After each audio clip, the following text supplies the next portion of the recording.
Ladies and gentlemen, boys and girls, ailers, tailors, and harpooning whalers, welcome along to the Joe Spivey YouTube channel, where we discuss books and little else. And welcome back to my channel, folks, as I say. And yeah, I've got a few things to discuss with you today before we get on to our review of our canonical classic. Before we break bread with the long since dead. And yes, before we get on to as I say, before we scale canonical mountains in the sky.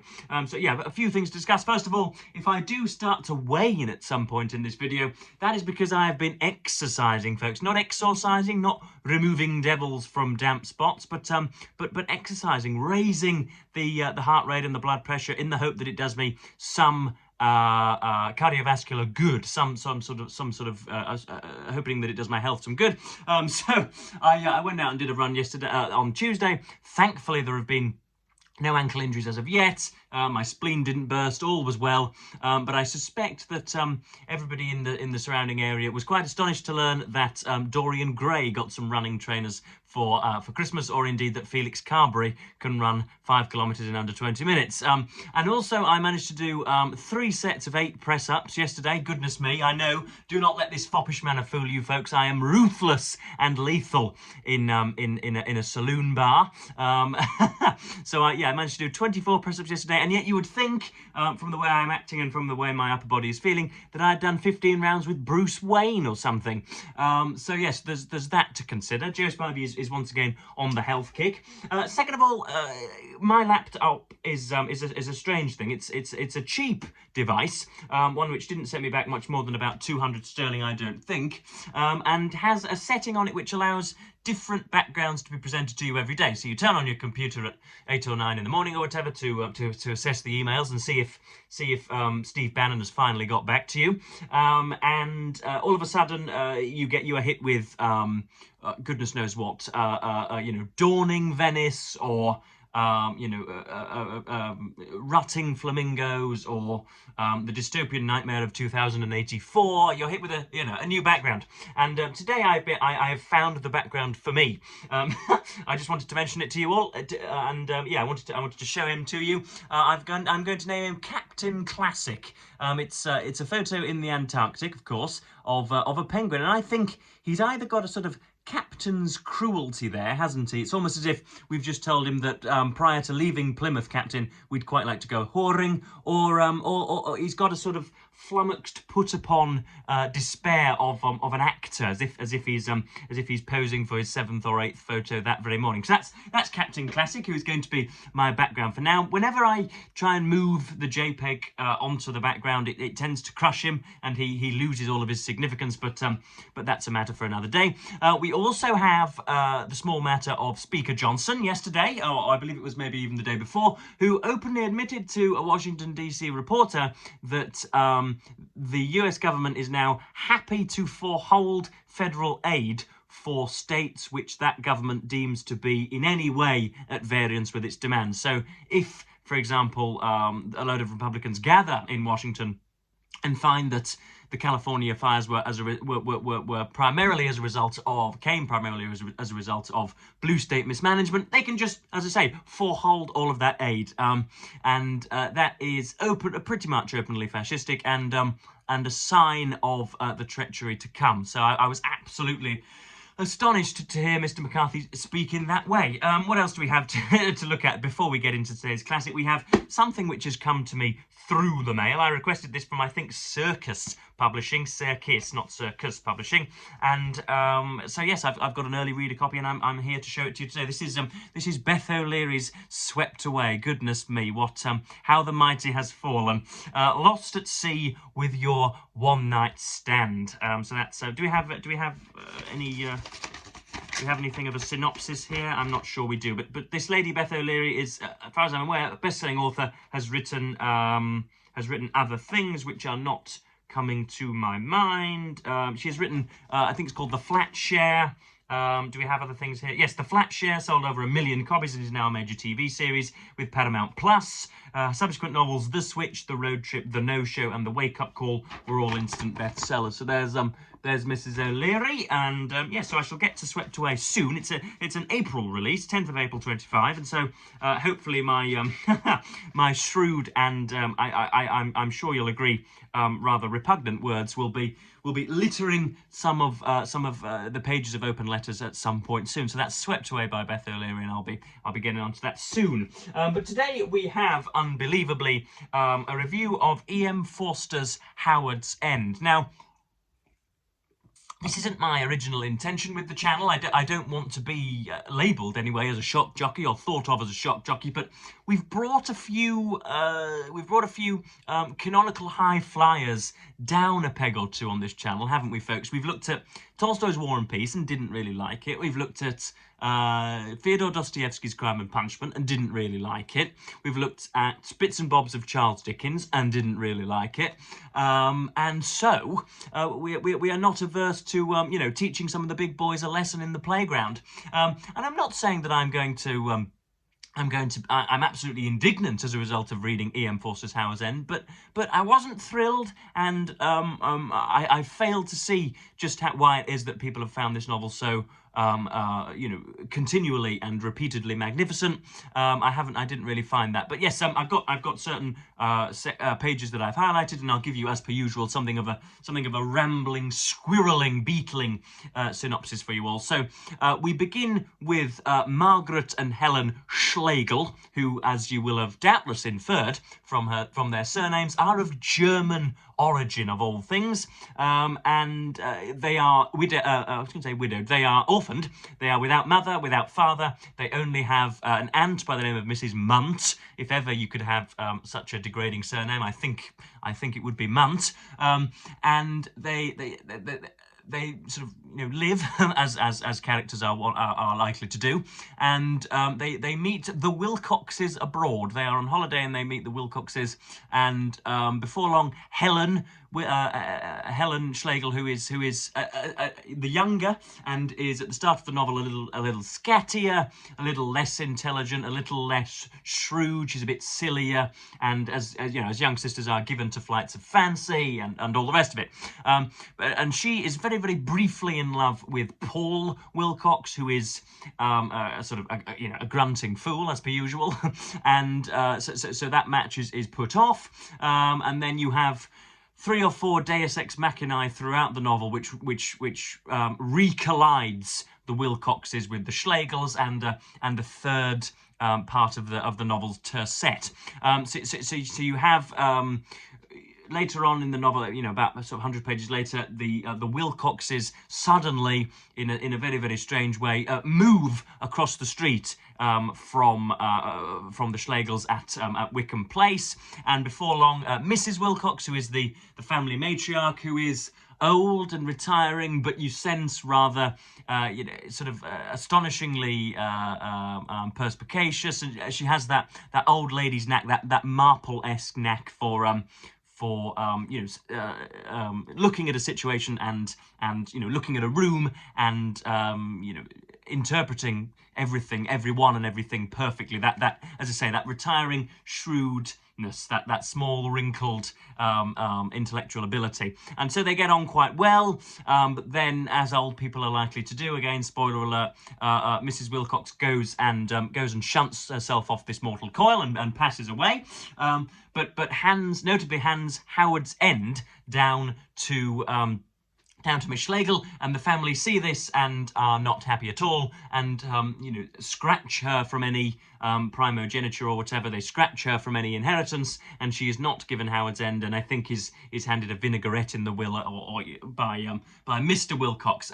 But then we have another third of the novel, which takes place in the mind of, or in the coverage of, a gentleman by the name of Leonard Bart, is it? Leonard Bart? I'm sure it's Leonard Bart, by the name of Leonard, and he is the bottom. He's very much on society's bottom rung. He is, I think, one bad day away from vagrancy. Unfortunately, he is, a small, rather sort of benignly ignorant individual who would very much like to be a little more intelligent. He likes to quote bits and bobs of Nietzsche and has lots of books around, but it's the ultra-nationalism of the outsider, or the intelligence of the very, very ignorant and stupid person. You sense that the intellectual drive doesn't really come from a good place. He wants just to show off to other people, maybe, and to get himself further up the ladder in society. And so this is what my main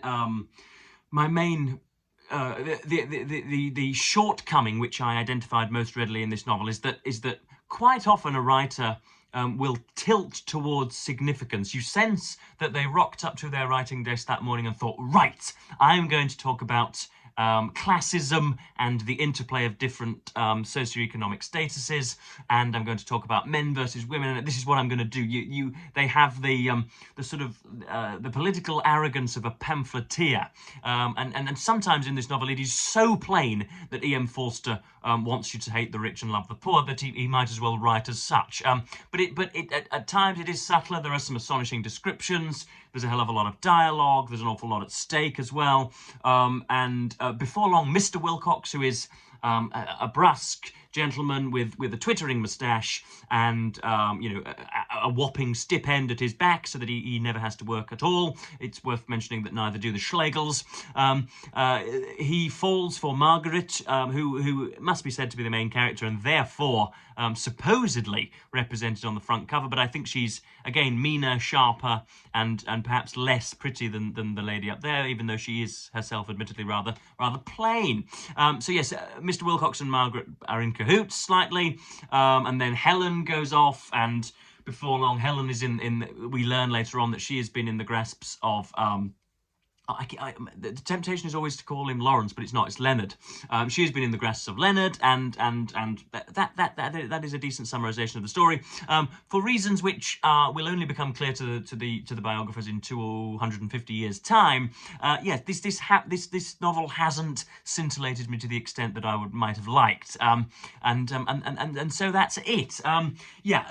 As I say, there are expert passages of description, and it's all done with a certain serenity. But I don't know. He seemed to be just unloading his sort of sketch cards upon us, his little post-it notes. E.M. Forster clearly wanted to show that London was falling and that free market capitalism tends to gorge on all of the gorgeous natural green resources in its surroundings, and things that a 7-year-old could discern at 1,000 yards, and yet Mr. Forster felt that he ought to write an entire novel about it. Of course, there's more to it, and I'm probably not quite doing it justice, and it might warrant a reread. But yeah, if this had been written today, I would be calling it blasé and banal and too easy to tilt at windmills. I really would be flagging it, and yet here it is with the sort of the honest, decent imprimatur of a Penguin classic. So there we are. But yeah, I've got I'm going to be fair to Mr. Forster and highlight some of his best bits, but then we do have later on, we have an entire page which shows both the brilliance and the dross nearly simultaneously. So yes, this is he's talking about Mrs. Munt, who is going across to Howard's End to try and prevent the very, very early marriage of a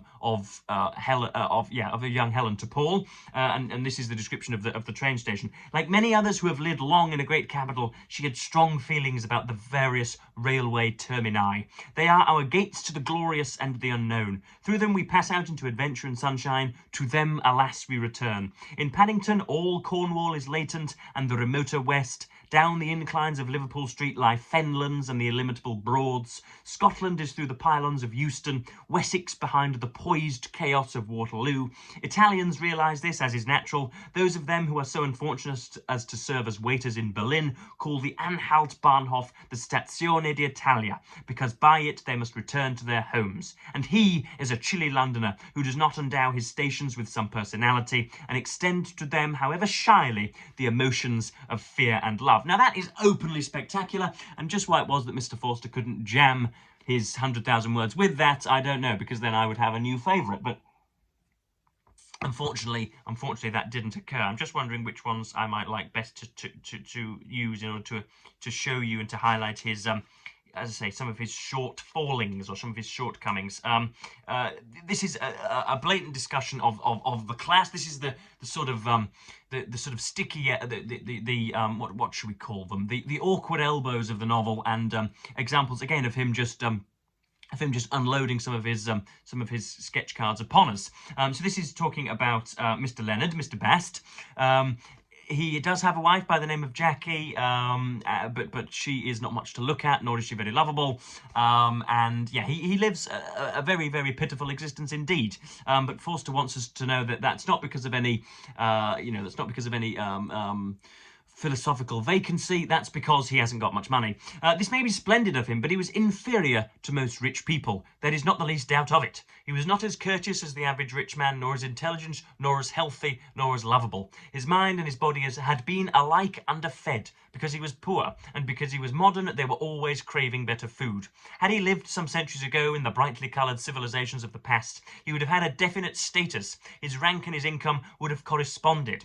But in this day, the angel of democracy had arisen, enshadowing the classes with leathern wings and proclaiming all men are equal, all men, that is to say, who possess umbrellas. And so he was obliged to assert gentility, lest he slipped into the abyss where nothing counts, and the statements of democracy are inaudible. And again, you have the textual brilliance there, word by word, that is euphonious and to be cherished. But let's point out that he's poor, and let's point out that he's sad as a result of him being poor. Or congratulations! Every single author that has ever walked upon the earth has had an idea to write a novel of that description, Mr. Forster, and has chosen to not to do it because it is, as I say, I think just rather infantile to be sticking this at us. And here we have an example of this in play. We have Margaret and Henry, who obviously is the forename of Mr. Wilcox, and when they become married, he becomes known as Mr. Henry, because they become very, very familiar, as married couples are likely to do. And so, yes, now we're talking about the fragments of a woman's mind. Not quite. I feel that you and I and Henry are only fragments of that woman's mind. This is the long-lost Mrs. Wilcox. She knows everything. She is everything. She is death's as well as their own lives, and even if there is nothing beyond death, we shall suffer in our nothingness. I cannot believe that knowledge such as hers will perish with knowledge such as mine. She knew about realities. She knew when people were in love, though she was not in the room. I don't doubt that she knew when Henry deceived her. So that's a pretty good passage. That's on 268. And then on 269, when Helen and Margaret are settling down, we get this dross. The present flowed by them like a stream. I know, get the sick bucket. The tree rustled. It had made music before they were born and would continue after their deaths, but its song was of the moment. The moment had passed. The tree rustled again. Their senses were sharpened, and they seemed to apprehend life. Life passed. The tree rustled again. That is absolute bunkum, and should never have been included by the publishers, but there we are. So that's Ian Forster's Howards End. Something that I didn't particularly enjoy. I don't really know why that was. I don't know. The characters didn't come roving out at me. I didn't really have much of an image of Helen or of Paul or of Mr. Wilcox or of Mrs. Wilcox or of the sundry other relatives. I never really grasped it. I certainly wasn't sprinting to the bed in order to read another 35 pages of it. I found it, especially this morning finishing the bugger off, I found it something of a subdued chore actually. And we should never read chorishly. We should never read because we feel the moral imperative to do so. We should read for pleasure. And yet such is life when you are a jabbering booktuber. So yes, that's just about me for today, folks. I'm sure I'll get to more of Forster as time goes on, but my first encounter with him can hardly be said to have been auspicious. But there we are. I think I've covered everything that I wanted to today, folks. And yes, well, thank you for watching this diatribe against the works of Mr. Forster. And we'll thank you ever so much for watching, as per usual, and as ever, bid you a fond farewell.